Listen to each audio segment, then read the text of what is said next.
M Nazmul বিসিবির এই পরিচালকের পদত্যাগ পত্র না পাওয়া পর্যন্ত বা পদত্যাগ না করা পর্যন্ত কোনো ধরনের টুর্নামেন্ট বা খেলায় অংশগ্রহণ করবে না বাংলাদেশের ক্রিকেটাররা।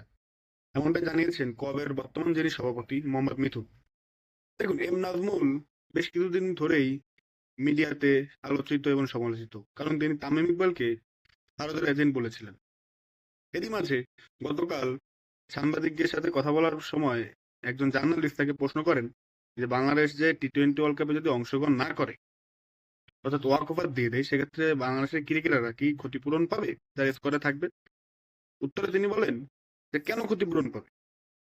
বাংলাদেশের ক্রিকেটারদের পিছনে যে এত কোটি কোটি টাকা খরচ করা হচ্ছে প্রতি বছর, বছরের পর বছর, তো তারা কি ফিডব্যাক দিয়েছে? তারা কি কোনো এই পর্যন্ত বৈশ্বিক কোনো টুর্নামেন্টের শিরোপা আমাদের জিতিয়েছে?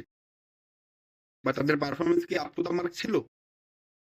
তো এমন অবস্থায় যদি বিসিবি তাদের কাছে তাদের পিছনে যে কোটি কোটি টাকা খরচ করা হয়, যদি তার হিসাব চায়, তিনি আরো আশ্বস্ত করেন যে আগামীতে পারফরমেন্স বেসড বেতন বা পারফরমেন্স বেসড টাকা বিসিবি দেওয়া উচিত বাংলাদেশ ক্রিকেটারদের।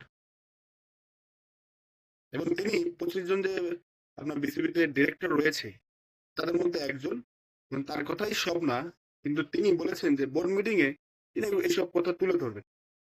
এরপরে ব্যাপক সমালোচনার শিকার হন তিনি, যে বাংলাদেশের ক্রিকেটারদের নিয়ে কেন তিনি এই কথা বলছেন। ক্রিকেটাররা আমাদের জন্য বা এই দেশের জন্য জীবন দিয়ে দেয়। তারা একদম পা থেকে মাথা পর্যন্ত, মাথা থেকে পা পর্যন্ত ঘাম ঝরায় শুধুমাত্র আমাদের দেশ সেবার জন্য। বাবা রে বাবা, ভাই আমি এই মানি না, আমি এই মানি না। দেখুন, আমি সত্যি কথা বলতে কি, এম নাজমুল যে এই কথাটি বলেছেন বাংলাদেশের ক্রিকেটারদের নিয়ে, সোশ্যাল মিডিয়াতেও দেখলাম মানুষের রিয়াকশনটা একটু চেক করে, তারা তো অ্যাপ্রিসিয়েট করতেছে এম নাজমুলকে, যে না, একজন সাহসী বিসিবি পরিচালক আমরা পেয়েছি, যে তেলবাজি করে না, যে তেল দেয় না, যে শুধু মাস শেষে নিজের বেতন নেওয়ার কথাই ভাবে না, নিজের অ্যাকোমোডেশন, নিজের বিদেশ ট্যুর এসব নিয়ে ভাবে না, সে বাংলাদেশকে নিয়ে ভাবে। বাংলাদেশের ক্রিকেটারদের অর্জন কি? আমি কি বলতে চাই, আপনি হয়তো বা আমার সাথে একমত, অনেকে একমত হবেন না, আসলে অর্জনটা কি? বছরের পর বছর আমাদের শুধু হতাশাগ্রস্ত করেছে তারা। আফগানিস্তান, বাংলাদেশের কত বই ক্রিকেট এসেছে ভাই, তাদের অগ্রগতি দেখেন আর আমাদের অগ্রগতি দেখেন। এখনো আমরা শিখি, এখনো আমাদের শিক্ষা ট্যুর চলতেছে। আর এক একটা প্লেয়ার এই যে কি আমাদের দেশের হয়ে খেলতেছে, এদের কোনো পারফরমেন্স নেই।